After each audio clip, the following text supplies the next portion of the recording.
and as more folks join us, we will welcome them in as well.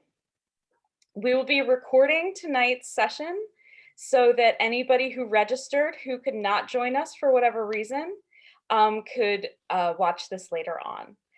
Or you could feel free to watch this as well, or share this with somebody who would like to enjoy it. We are joined this evening by Olivia from Philadelphia's Magic Gardens. So thank you so much, Olivia, for being here with us tonight. Olivia is going to share a presentation with us tonight about Philadelphia's Magic Gardens. We do ask that you keep yourselves muted during the presentation so that everybody could hear Olivia and hear the presentation. I just want to share with everyone that signed up for Monday's Mosaic program that you can pick up your mosaics starting tomorrow at the library. Your kits will be ready to be picked up as of tomorrow at around 1 o'clock. So you can pick them up tomorrow afternoon at the library. Unfortunately, if you did not already sign up for the Philadelphia Magic Gardens Mosaic Take Home program, that program is full.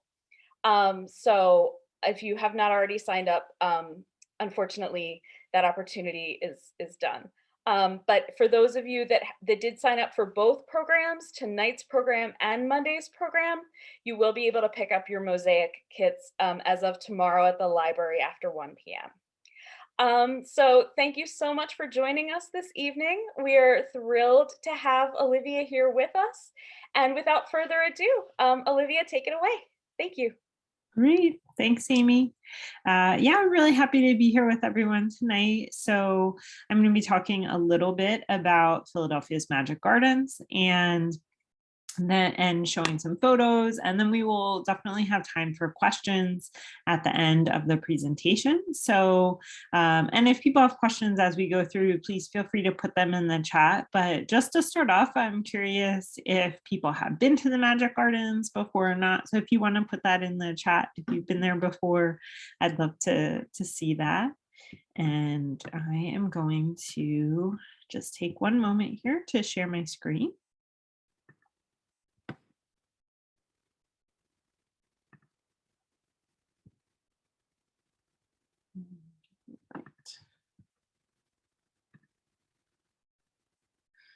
Okay. And I see someone said that they have been to the Magic Gardens before, which is great. And hopefully some other people will be able to visit us soon. So here we go.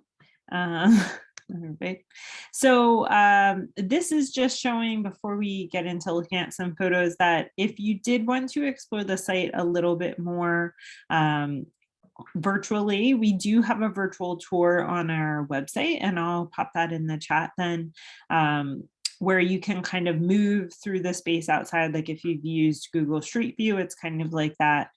So it allows you to kind of explore the sculpture garden even when you're not there. So this is what the front of our space looks like, and it is on South Street between 10th and 11th Street, so just south of Center City in Philadelphia. And I was just looking to see, I see a few other people said they have been here, a few people said they haven't been there, and some people have seen it. And I also see that the library has 2 museum passes that you can check out to visit. So that's wonderful too. So yeah, we're just south of Center City, and it is a immersive mixed media art environment. And we're gonna look a little bit more at what the space actually looks like. So this is showing the outdoor sculpture garden from above. Might be a little bit hard to tell exactly what you're seeing here, but the outdoor portion goes below street level, so it is 2 levels. So we're kind of looking down to the very lower level there. And then this gives you a bit better view from street level, where we have some different passageways, these kind of labyrinths that are made of a lot of recycled materials. So you can see some bottles and bicycle wheels and a lot of mosaics covering the different surfaces.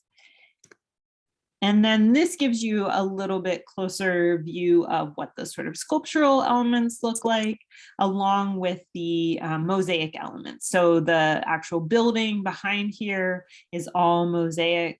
And then we have all of these things that are kind of built up out of found objects. So then this view is showing that, that the mosaics go from the bottom all the way up to the very top of the roof. And so there's, even though that very top part is not part of the museum, the whole museum is really covered with artwork. So the whole space is part of the work of art. And then this is showing that lower level, again, kind of looking up, so you can see how the stairs lead you down, and all of the surfaces are covered with mosaics as well. So just giving you a little bit more of a sense of what the space is like if you have not been there before. And then we do have indoor space as well. There are several galleries. This is our fully mosaic basement, which you can see on guided tours. And this is what most of the space looks like inside, that the walls, the floor, the ceiling are all covered with mosaics. So you've probably been getting a sense that this space is very immersive. Again, I talked about, the whole space being one work of art. And so the term that we use for spaces like this is art environment. And what we're talking about when we're saying that, because that could include a lot of different things, is really just a space where everything is part of the artwork, but it's usually made by one person over a very long period for very sort of personal reasons. So they're not making this for commercial gain or for lots of people to come see it. It's usually something that they're really doing for themselves. And it also usually includes sort of unusual materials, and that the artist is often untrained. So we'll hear a little bit more about Isaiah Zagar, who is the artist who created Philadelphia's Magic Gardens. But first, I'm just going to show you a couple other spaces like this that really influenced him. And we'll give you a sense of kind of what some of these other spaces are like. So the one that I'm showing you right now is called the House of Mirrors. And this was by a man named Clarence Schmidt. And it was in Woodstock, New York. And what you're seeing in the photo here was actually his home. And it was about 7 stories, 30 rooms that he had constructed from just one little cabin that he kept building out. And then surrounding it were all kinds of art installations. So we see that here. And this was up on a mountain, sort of in the middle of the woods. And Isaiah Zagar, who is the creator of Philadelphia's Magic Gardens, saw this space when he was 19 years old. And he said that it was really the first time that he had seen something that was completely outside of what he had normally thought of as artwork. He was attending art school at the time, and he was thinking of art in a very traditional way, like painting and drawing and things that hang on walls in museums and galleries. And it wasn't until he saw this space that he really started to think that there could be a lot of things outside of that that are considered art, and that he wanted to make something like this. This just gives another view of how these art installations were all throughout the woods. And this was just a very formative experience for Isaiah Zagar. So another place that sometimes people are familiar with, I don't know if anyone has heard of or been to Watts Towers in Los Angeles.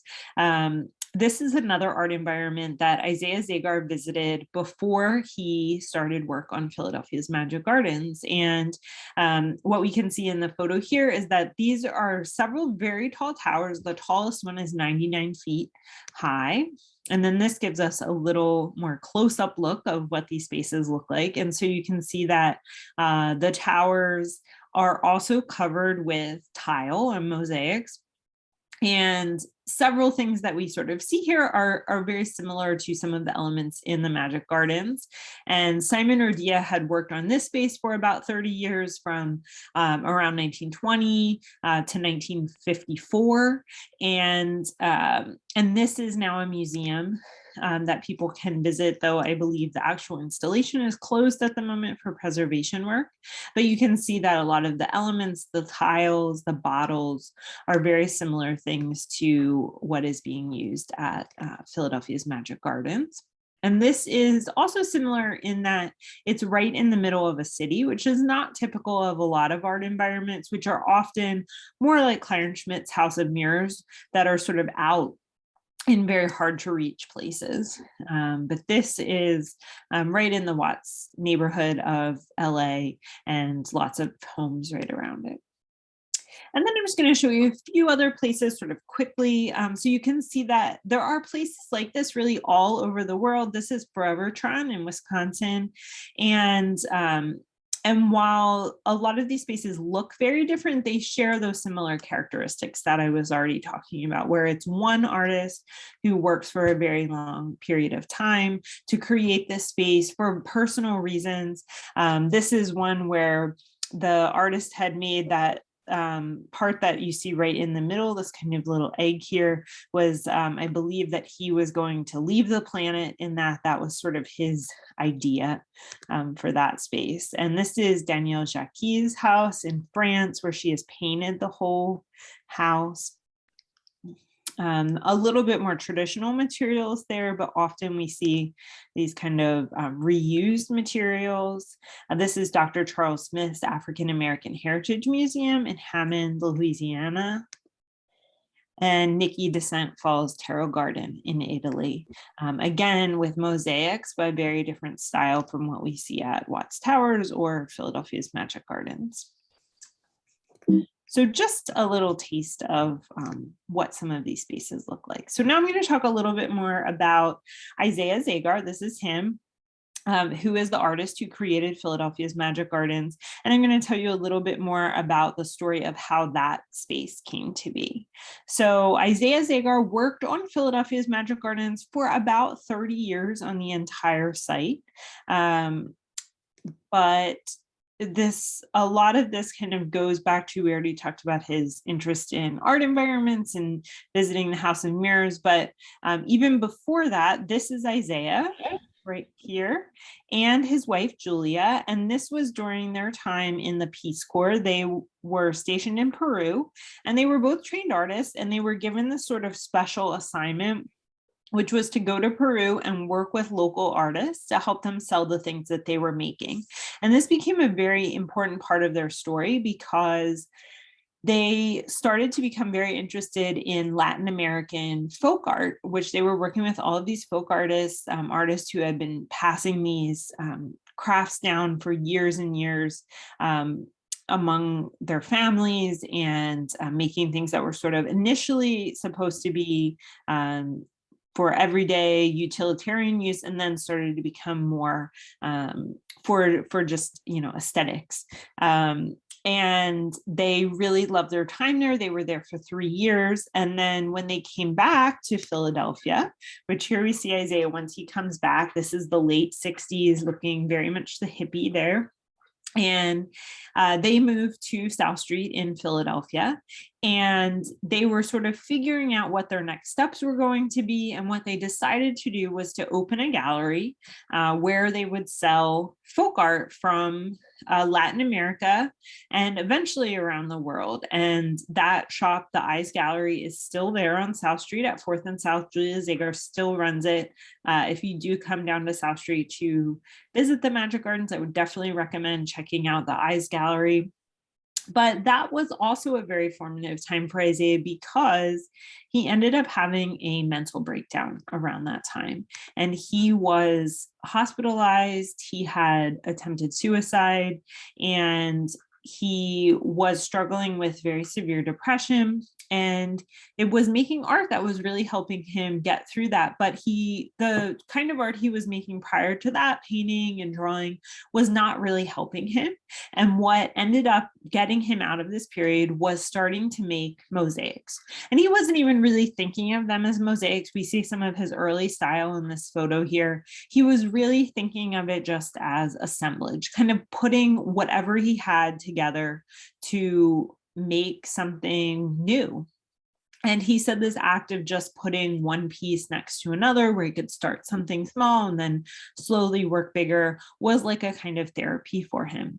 And so he mosaicked, they were living above the Eyes Gallery. So he mosaicked that space, was embellishing it, and then started moving on to the rest of the building.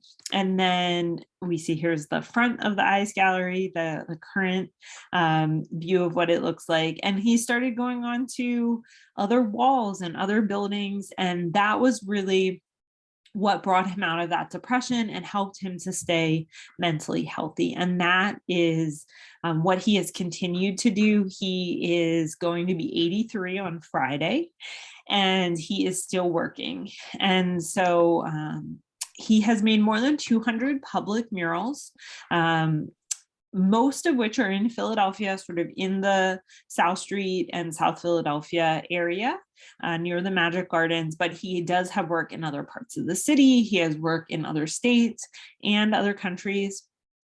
And he just finishes one thing and goes right on to the next thing. This is another one of his public murals. And then he actually has a warehouse, which is in South Philadelphia. It's about a mile south of where the Magic Gardens are, that he has been working on since about 2008. And this is just a very small portion of that. So it's actually about a 10,000 square foot warehouse, and is also an art environment in itself. And this is currently a studio, as it's not open to the public, but we're hoping maybe one day it will be. So I'm just going to take you through some of the elements that you see at the Magic Gardens. There's a lot there, but just to give you kind of an idea of some of the things that Isaiah includes in his work. So one of the things that you see quite a lot in his work are very personal kind of references. So he does reference his family quite a lot. So I mentioned his wife, Julia. That is who is right in the middle of this photo here. And then his son, Jeremiah, is over here in the yellow. And we see it says Jeremiah Filmmaker in a Dream. And In a Dream is actually a documentary that Jeremiah Zagar made about his father and his mother and their whole family, and shows a lot of the time when Isaiah was working on the Magic Gardens, but also some very personal things about their family and their story. But a really beautiful, interesting movie if you would like to see that. And so he includes these personal references all throughout the space. He really talks about his life, or the Magic Gardens and his work, as being like a journal of his life. And so this quote that we see here, "I built this sanctuary to be inhabited by my ideas and my fantasies," is actually from another art environment creator, Edward James, but really fits with what Isaiah is doing at the Magic Gardens. And he'll often quote other artists or things he's read that he finds interesting. And then here he's kind of telling some stories. So there's a lot of text throughout the space. Here it says Isaiah keeps working, which is what he always is doing. And then I'm going to take you through how the Magic Gardens actually became to be a museum, because as I mentioned, most of these art environments, though many of them have become museums and are places people can visit, the Magic Gardens in that same sort of style was not initially meant to be a museum. So this is the first day of Isaiah working on what would become the outdoor sculpture garden. And so this is actually, if you remember that wall I showed you towards the beginning of the presentation that was fully mosaic, this is that wall. And so you can see it was graffitied and it was just an empty lot there. And he started putting a mosaic here. And we can see what that became. And this is one of his phrases that he uses a lot in his work. Philadelphia is the center of the art world. And that mosaic is still there if you come to see the space, with a lot more, but you can see how this was just all kind of overgrown on the lots. And then, and this is giving us another view here, kind of looking the opposite way, where this building that we see in this picture, which is on the other side of the property, was a building that the Zagars purchased in 1995. And you can see that this is fully mosaic. So he was able to do a lot of work on there. And there was this fence separating his property from these empty lots. And now the fence is down and we can see all that he has created there. This is in the late 90s. And then this is showing from above. So on the left is the Zagar's property where he's created all of this work. And on the right is that wall that started out with Philadelphia is the center of the art world. But in the middle are the lots that he does not own. And the owners did not live in Philadelphia. They lived in Boston, and they had purchased them as an investment. So they weren't planning on developing them. They were just sitting on them until the neighborhood became a little bit more desirable and they could sell them to make a profit. So you can see Isaiah's kind of plotting a few things out here, but really has not done very much work at this point. I believe this was 1998. And then we see around 2004, this is what it looks like. So he's done a bit more work. The whole front fence is now embellished, but not a lot else on that space comparatively to what's there now.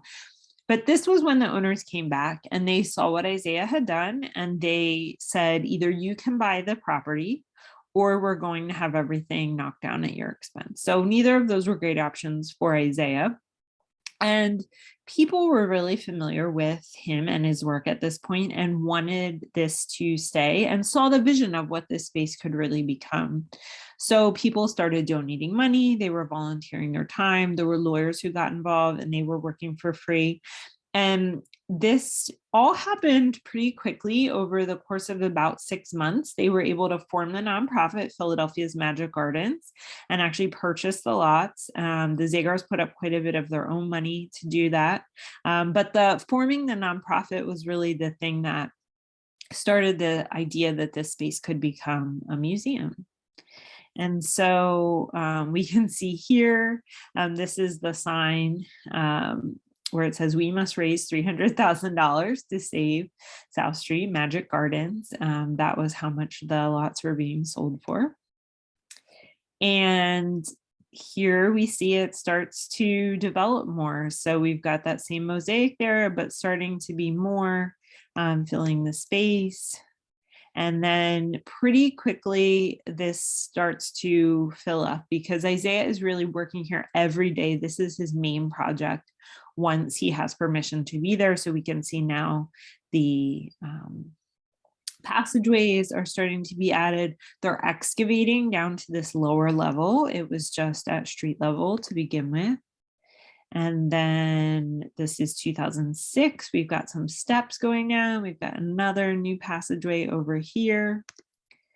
And then this is what it looks like today. And this was mainly what it looked like by 2008, which was when we opened as a museum with our first paid staff members and regular hours.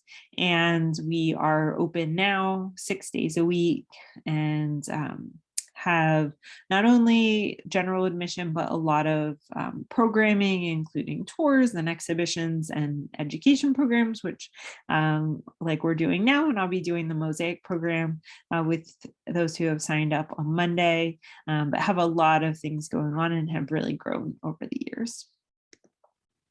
So now I'm just going to take a closer look at some other things that you see in the space. So this is all Isaiah's vision, but he is not the only one who has work at Philadelphia's Magic Gardens. There are a lot of other themes that we kind of see throughout the space. So this is showing some of the objects that are included throughout the installation. So we have all of these little sculptures here. And most of these pieces that you see included in the mosaic here are Mexican folk art pieces. So I mentioned before that element of Latin American folk art with the Zagars in Peru. And this is something that has been a big part of their interest for a long, long time. So in the 70s, they started traveling to Mexico and purchasing pieces from artists, many of whom they are still working with or working with the same families now, 50 years later. And these are just showing some examples. So one of the kind of special things that Isaiah has done with a lot of these artists is not only is he just buying work that these artists make, a lot of ceramics, but also carved wood and metal work and textiles, all sorts of things. But he often is collaborating with these artists. So these are actually two versions of sculptures by different artists that were each based on a drawing that he gave them, where this is a person being lifted up to heaven and by an angel, and the one on the left is by Angelina Reyes. The one on the right is by Josefina Aguilar, and they are both artists that Isaiah worked with for a long time. The Aguilars Isaiah still works with, and he has commissioned many, many pieces from them. But this I just think is a nice comparison, because you can see how he will give this sort of source material, and then he wants the artist to interpret it in their own way, and then includes a lot of these things within the installation at the Magic Gardens. So you can actually see him here. This is another artist, Irma Blanco, who also is a ceramicist in Mexico, and he has some of his drawings there, and he's explaining to her maybe what the drawing is, and then she would take it and actually interpret it in her own way. And we can see here's another artist with one of the clay pieces that they made, and we see actually Isaiah and Julia here with a little eyes gallery. Might be hard to see, but like I said, many of these things have Isaiah's sort of imagery in them, even though he's not actually making many of the pieces. All right, so this is showing some of the other objects. So we already kind of saw some of the bottles and the bicycle wheels, which are some big parts of the space. You see so many of those, and bottles were something that was really easy for Isaiah to collect, and he would choose them for the colors. That they look really beautiful when the light's coming through. The bicycle wheels came from a local bike shop, and Isaiah said he likes those because they're really strong elements, but you can also see through them. So they often serve as sort of windows in the space. And then one other object that you might notice here is this toilet. And that came from a residency that Isaiah had in Wisconsin at Kohler, which is the same Kohler who makes a lot of bathroom fixtures, sinks and toilets and things like that. And they have an artist residency program, and Isaiah was able to go there in 2001. And so he made a lot of special tiles there, but he also has 2 toilets that he glazed while he was there and personalized, and are part of Philadelphia's Magic Gardens. And these are some of the tiles that he made when he was at Kohler. And part of that residency was that was really exciting for Isaiah, was that they had facilities that were so much bigger than what he is used to in his studio. So he was able to make these really large tiles that he would not have been able to fit in his own kiln. And he was also there in October of 2001. So a lot of the imagery that he ended up including in his work had to do with September 11th and the attacks on the World Trade Centers and other places in the US. So that's why we see these planes here.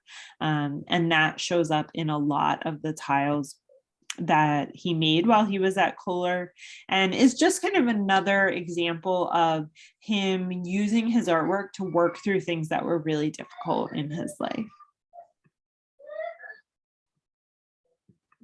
Okay. All right. So these are just a few other objects that I like to highlight, some of things that are most asked about. So this is the what we call the chuppah, and was actually made in Bali for Isaiah. From some of his drawings. It is a traditional Balinese house structure, but the Zagars actually renewed their wedding vows here in 2006 underneath it, and they are Jewish, so that's why we call it the chuppah. And then right here in the middle, we can see this really beautiful chandelier, which I think we have a better photo of. Oh, I'm sorry, there's the close-up of the carvings on that Balinese structure, again, based on Isaiah's drawing. So we've got some little Isaiahs there. And then the chandelier is by another Philadelphia artist named Warren Muller, who often uses found objects to create these really beautiful light fixtures. And he's a very good friend of the Zagars. So that's what we see here. That he's created this kind of special piece. So a lot of artists from around the world and also local who have work that's included throughout the gardens, besides all of the work that Isaiah has made himself. So this is just showing a few of the things that we do. So I mentioned that we are open 6 days a week. We're open every day except for Tuesday. Our normal hours are 11 to 6. And so you can see some of our staff there ready to welcome you into the space. We do encourage everyone to get tickets online, and even with the library pass, I know there was some discussion about that. You can reserve those tickets through the website before you come. And then we do a lot of other things in this space too. So we have guided tours. We have both school group tours. This is one of our school groups that is visiting. We also do regular guided tours every day except for Monday and Tuesday when we're closed, where you can get a little bit more information. So some of the information that I already talked about, but we also look at a lot of the things in the space, and you really get a nice overview of what that's about. And then we also do a lot of outreach programs. We do a lot of art making kinds of things. So this is us at City Hall in Philadelphia a few years ago, making some art with people at lunchtime. And we do have changing exhibitions too. So as I mentioned, it's not only the outdoor sculpture garden, which is what most people think of, I think, when they see the Magic Gardens, but we have 2 indoor galleries as well that do have mosaics in them, but we also have changing exhibitions. So this was a show we had a few years ago by a stained glass artist named Justin Tyner. We just opened a new show that is large panel mosaics by Isaiah Zagar, but usually we have work by other artists. And through COVID, we really were not changing those shows. So we're really excited to kind of get back to that. And we should be having a lot of new work by local artists and Mexican artists. And we're really excited about some of the exhibitions we have coming up. And then we have a few other events too, a lot of things that are in the evening, both for adults. So this is our garden party, which will be starting in May, where it's like a happy hour kind of thing. You can drink and snack and make some crafts and listen to music in the evening in the space. And then we also have our Pico Family Jams program, which this is actually showing our sort of COVID version where we were giving out art kits, but we actually just this month went back to in-person family jams. So those are the second Sunday of every month. They're free with admission. It's a drop-in program for families, and that includes people of all ages, where we do a different hands-on art making project every month, and you can make something to take it home. And we also do free family-friendly tours, short tours that are part of that. So that's a great day to visit because there's always something fun going on. And then this is just another view of the space here, kind of showing what it looks like from South Street. So if people have questions, I'm going to check out the chat and see anyone has put anything in here, but if you want to ask a question, please feel free to put it in the chat, or I think we're also small enough that if people wanted to unmute themselves and ask, that's fine with me too.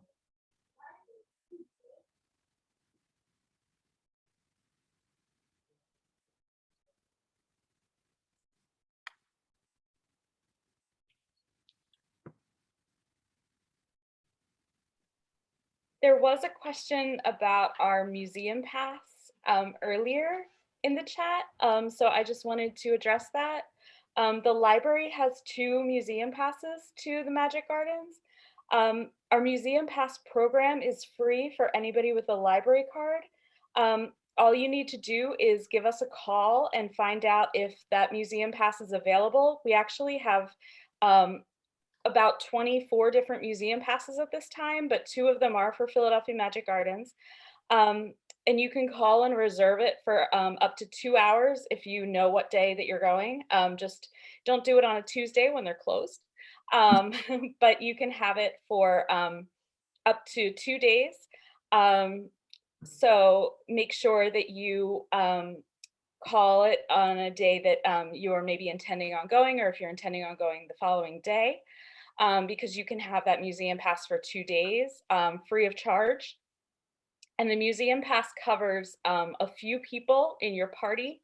So not just yourself, but it would cover a few different adults as well as children. But you would need to call the library and find out exactly how many in your party it will cover. But again, it is free of charge to anybody with a library card for up to 2 days. And then you would just need to bring it back to us when you're finished.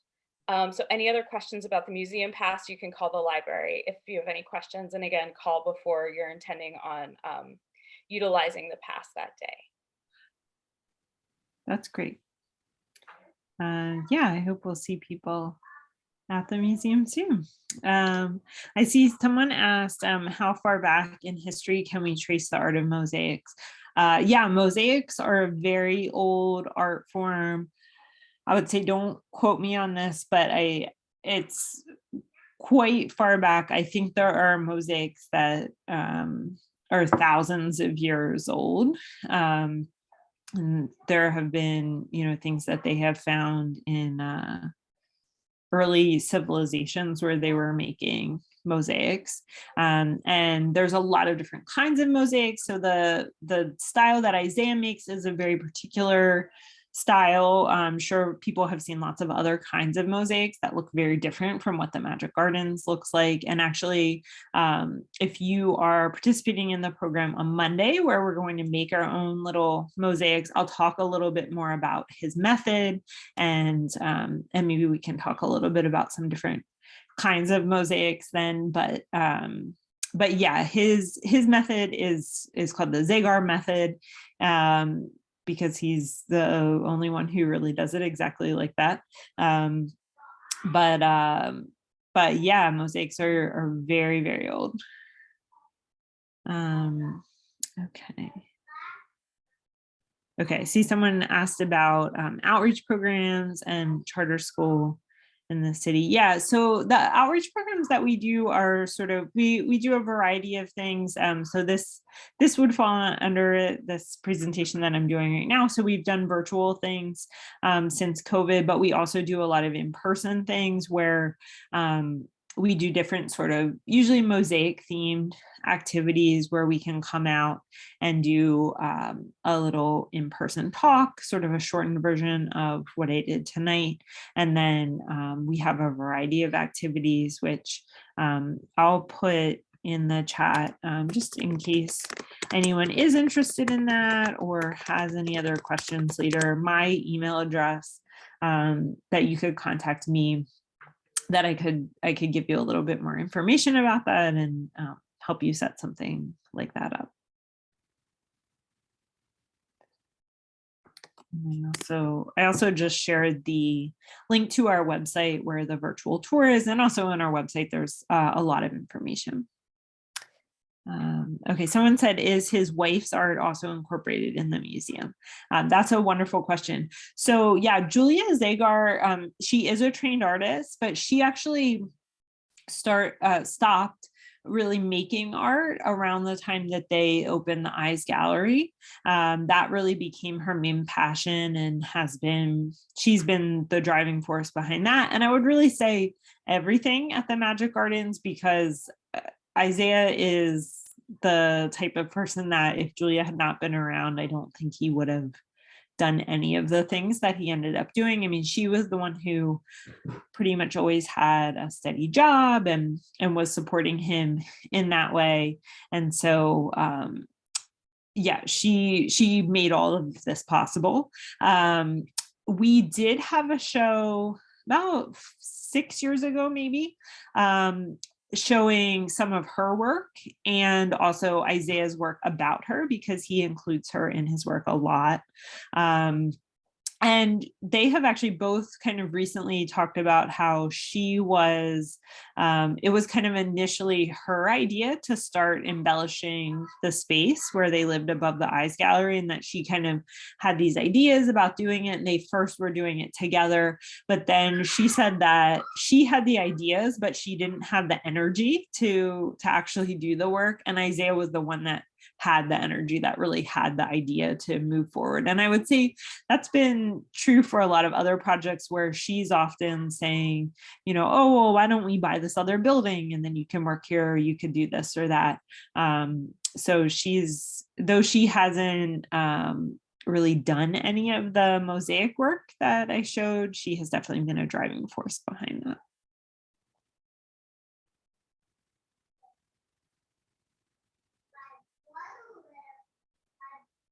Great. Anyone have any other questions?